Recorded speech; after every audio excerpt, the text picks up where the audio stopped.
Got a couple of knives in from Banggood to look at. I just thought I'd try something a bit different.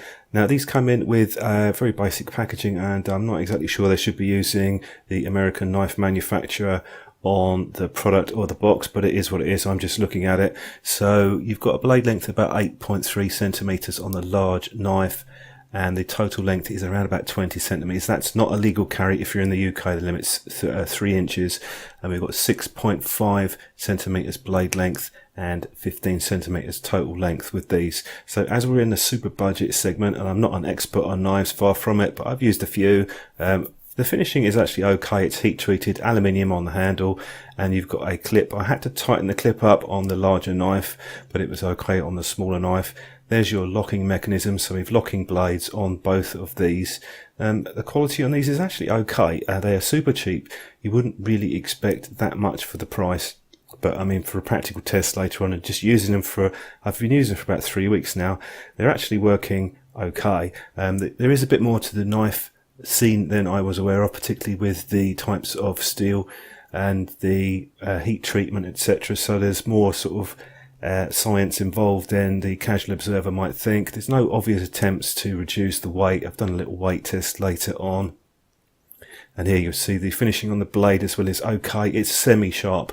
When you get these out of the box, they're sharp enough to use, and you'll see the listing here. They don't have the cold steel logos, which they probably shouldn't have on the knife on the listing, but that's their problem, not mine. But that's the specs on there, and this is some information about different mixes that they have of steel. So there's quite a bit of science involved in that with regards to the knife scene. Just under 130 grams for the larger knife and 70 grams. So this is going to be more of a sort of hands-on rather than an expert opinion, because I'm not that experienced with knives. I generally use knives for things like opening up boxes, cutting tape, breaking down cardboard, things like that. Nothing too dramatic.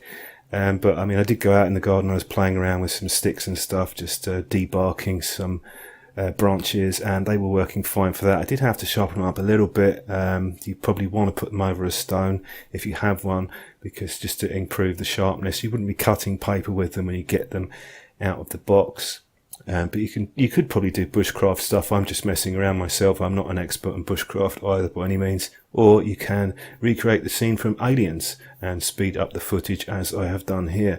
So looking at the knives, I think they're okay for the price. Apart from the slightly dubious logo use, I think they're probably worth looking at if you're in the market for a super budget knife. I have had a more expensive knife years ago. It was Sheffield steel.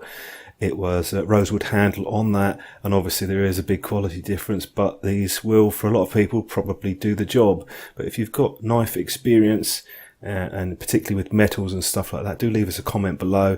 Maybe help some people out with some of the information on that, but the information is out there for you to have a look at. So hopefully that was of some use, and I'll catch up with you in the next one.